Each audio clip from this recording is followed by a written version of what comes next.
Oh, the sweet taste of victory.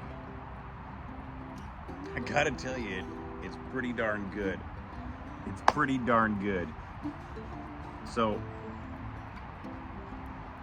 man, it's been a long trip, and that wood block there. I have to say that the struggle was no short of a struggle. It was very trying. It was very mentally, emotionally, sometimes physically just draining.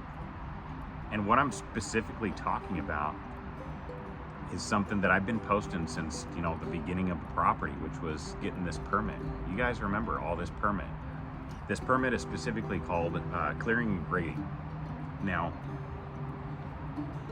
come October, this October, which is next month, I think it's on the 10th of October, it will have been 3 years since we initially applied for this permit. Now, we finally got it. We got our permit. And I'm going to explain a little bit of how we got our permit.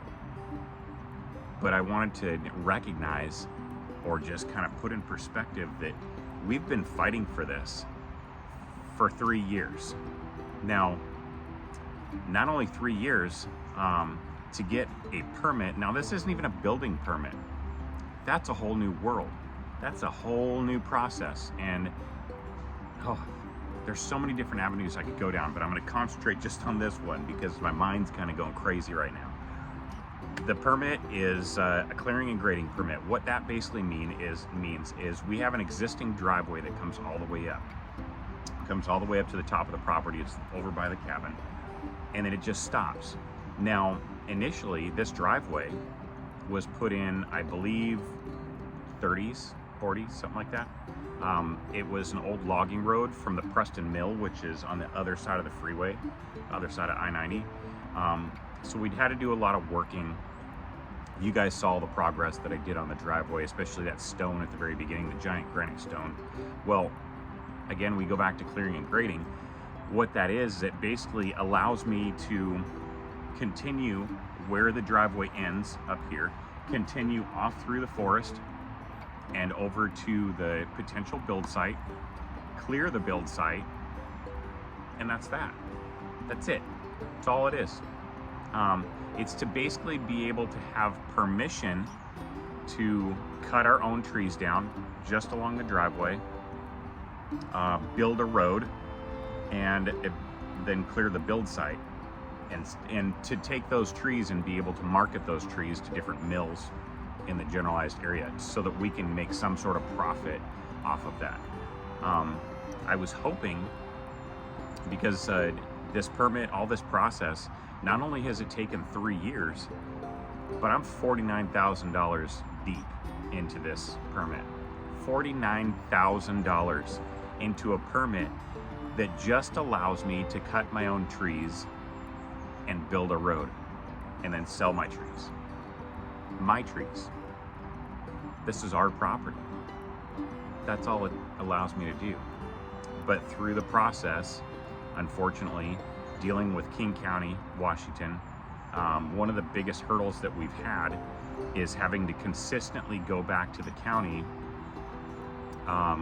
And then, what we do is we submit paperwork from our engineers, things that specifically the county asked for along this application guideline. The county looks at it, they say, no, it's not exactly what we wanted. So they send it back to us, we have to go get it revised. The engineer charges insane amounts of money to revise or fix things that they didn't get correct, and then they charge me for it, which doesn't make any sense. I submit it back to the county. This has been going on with me and Regina being in the center of this for the last 3 years. Not only that, I've paid for environmentalists to come out here and tell me that water, when it rains, water goes downhill. I had no idea that's what that did. I had no idea the concept of gravity. Evidently that was $5,000. It's such an amazing amount of information that I got for that money. There was also individuals that came out and told us they were looking for a vole. It's like a little hairy, looks like a mole kind of. It's tiny. They were looking for signs of a vole because evidently voles are protected in this area. Didn't know that either.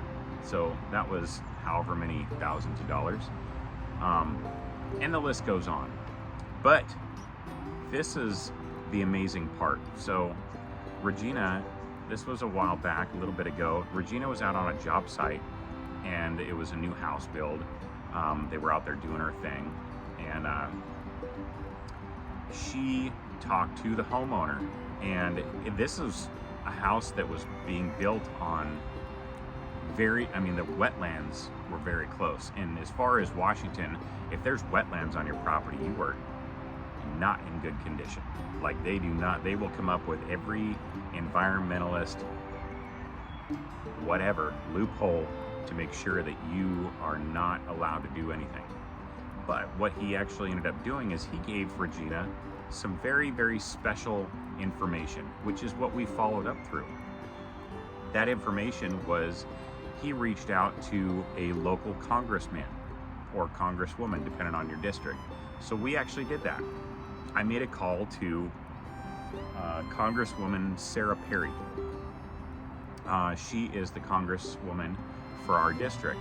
I didn't get to speak to her specifically, but I did speak to someone in her office, and I explained the whole thing. And one of my biggest questions was, in a state that is predominantly run by the left, it's pretty blue, one of the things that they specifically preach the most is how they are against giant corporations.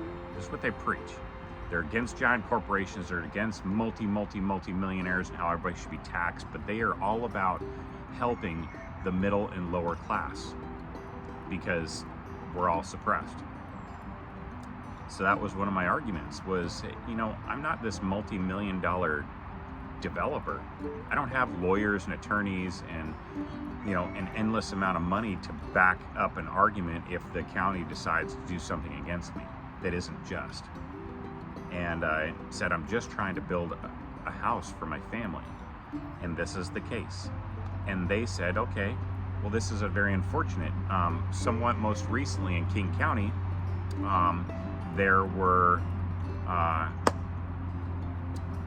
new laws that were changed that basically says that King County permitting, because before there was no guideline as to how long they could drag things out, obviously.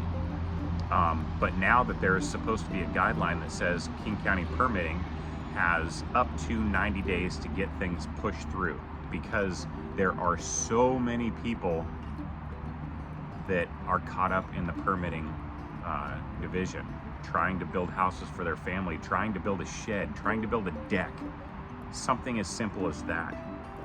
And literally years go by. So they asked what they could do. I said, it would be nice if you guys could get a hold of these people, being as that, you're kind of on the same page, for the most part. Makes sense. So they reached out to the permitting division, and I'm assuming they made a call or an email. I don't know what they did.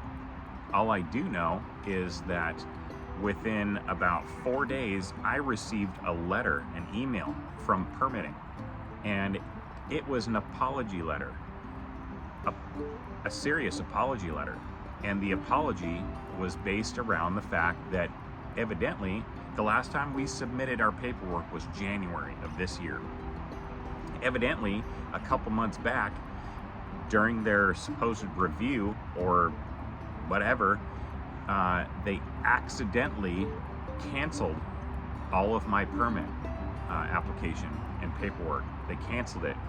And if it wasn't for me reaching out to the Congresswoman's office and their notification to the permitting department, we would have just been out 49 grand just because someone decided to accidentally cancel it. But like I said, I got an apology letter. I can't say that I appreciate it, but I appreciate it for what it's worth. And within 1 week, we have our permit, or we had our permit. This actually happened a couple weeks ago. And wow, what a struggle. What an amazing struggle that was. So what's next? What do we do next? Next is going to be, and I've been reaching out to loggers, I've been reaching out to construction companies. The big thing is that I could have cut a road. I could have done that all myself, had it already done. The problem is if I would have gone through without the permit, cut the trees down, built the road, cleared the build site, tried to sell the timber, if someone was to say something and I didn't have my permit, they would put a 6-year moratorium on my property, which means that for 6 years, there's something that says you can apply for all the permits that you want. We'll let you pay for them, but we're not going to give them to you. Not for 6 years, because you're in violation. So we wanted to do it right. Now we need to find a logger, a construction company, or a company that actually does this. But the prices of timber, the prices of Western red cedar are amazing. They're very good, really, really good. The problem is that we also have some very large Douglas fir and hemlock and spruce, and there's some maple in there, but for the most part it's cedar. Now, the price of Western red cedar right now it's between $1,300 to $1,500 per 1,000 board feet. The other one is like 200, like fir, $200 a 1,000 board feet. Let's just say that there's 5,000 board feet on each log truck. That's what a log truck is, about 5,000 board feet. That's not a whole lot of money coming in. And it definitely is not enough to at least cover the cost of what I put into this permit, which is, it's sad, but it is what it is. It's all good. We're blessed. It finally happened. And that's pretty much that. And I just wanted to make, I don't know how long this is, but it's like 13 minutes I spoke for 13 minutes. Anyway, I've got nothing but love and blessings for y'all out there. I just wanted to share this information. I hope that you're amazing. I hope that you and all of your families are amazing. And you know what? God is good. God is good. And that being said, I'm Dusty. If I didn't introduce myself before, you guys probably know already. I'm Dusty. This is Foxholler Homestead. And we're going to see you soon with new projects. Hopefully the next one will be cutting down trees and building a road.